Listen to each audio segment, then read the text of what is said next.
So the Wall Street Journal editorial board is out with a new op-ed this morning entitled Trump's Lose the House Strategy, and it reads in part, Mr. Trump might not welcome a Democratic House, but he also might not fear it as long as Republicans keep the Senate.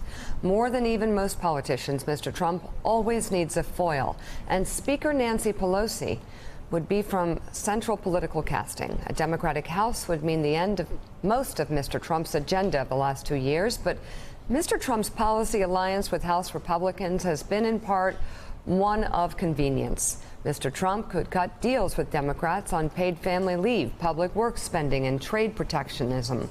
House Democrats could start up the impeachment machinery, and once underway, the momentum would be hard to stop. But as long as he's safe from conviction by the Senate, Mr. Trump might figure he could benefit from a backlash against impeachment the way Bill Clinton did. The president and Mr. Bannon also might think a Democratic House improves Mr. Trump's chances for re-election as Republicans and independents conclude he is the only barrier to a left-wing government led by a President Elizabeth Warren.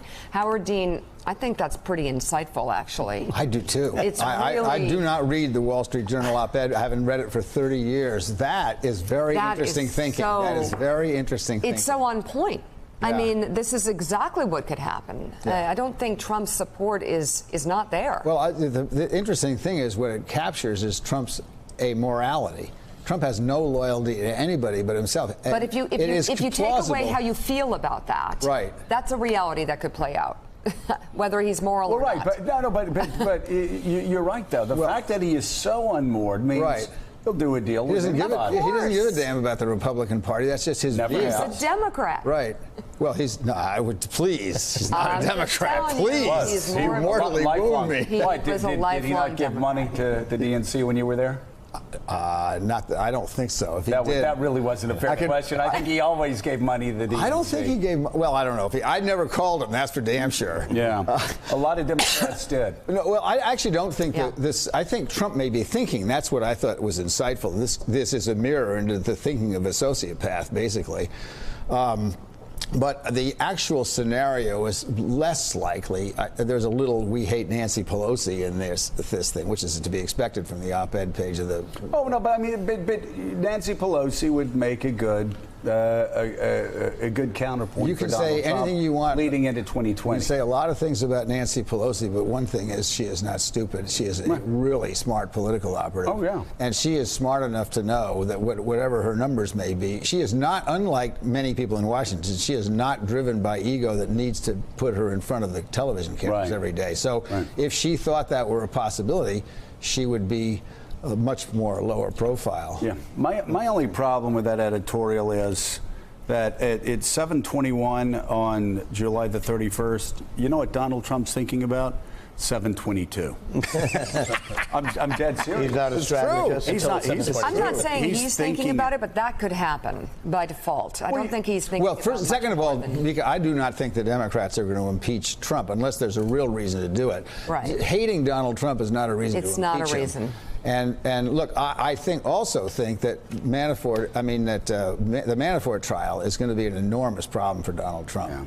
Yeah. And that is a piece of the puzzle that is in fact connected to the collusion. It is really clear. You know, we're all acquainted with Trump's MO in New York. Right. There is no chance that Donald Trump, his total top-down command and control of the way he runs everything he runs, there is no chance he didn't know about the meeting, and there is a damn good chance he sat in on one of the meetings with the Russians. He knew about it. The guy knew about everything. That's how he ran his campaign. It was a Mon and Pop operation without a Ma. He knew absolutely everything that was going on. But if you just look at the history of it, it is true, Walter, that I mean, we can go back to 2010. Tea Party comes in essence, reelects, by overreaching, reelects Barack Obama in 2012. We all got elected in 94, overreached. Got Bill Clinton reelected in 1996. This happens all the time. And there is no doubt that for Donald Trump's reelection, Nancy Pelosi, as Speaker of the House, is much better than a Republican, because right now he's blaming the Democrats for not being able to build a wall. Yeah, and he's got Republicans are in control of the charge. House. Yeah. No, I think, he would swing whichever. I mean, this is why he goes and meets with the North Koreans, begs the Iranians to meet with him. He would certainly sort of play with the House Democrats, and I think that, he would change his stripes as he's often done. The weird thing about it, though, I think Natasha Bertrand had a wonderful line, which is TV lawyers. I mean, people who aren't real lawyers, but the Giulianis, and for that matter, Lanny Davises, that are mainly out there for TV. This is what happens when you're not sort of having a strategy for the long run, and you're just dancing for the 7:22 a.m., 7:23 a.m. tweet you're going to do. It's crazy. Howard Dean, thank you very much. Thank you, Howard. Great to have you on My this pleasure. morning. Still ahead on Morning Joe, it is clear that the Russians used social media to attack the American election. But it doesn't stop there. Natasha has new reporting on how Moscow has now weaponized the American court system against the Kremlin's enemies. She'll take us through her new reporting on that and an update on the start of Paul Manafort's criminal trial. You're watching Morning Joe. We'll be right back. Thanks for checking out MSNBC on YouTube, and make sure you subscribe to stay up to date on the day's biggest stories. And you can click on any of the videos around us to watch more from Morning Joe and MSNBC. Thanks so much for watching.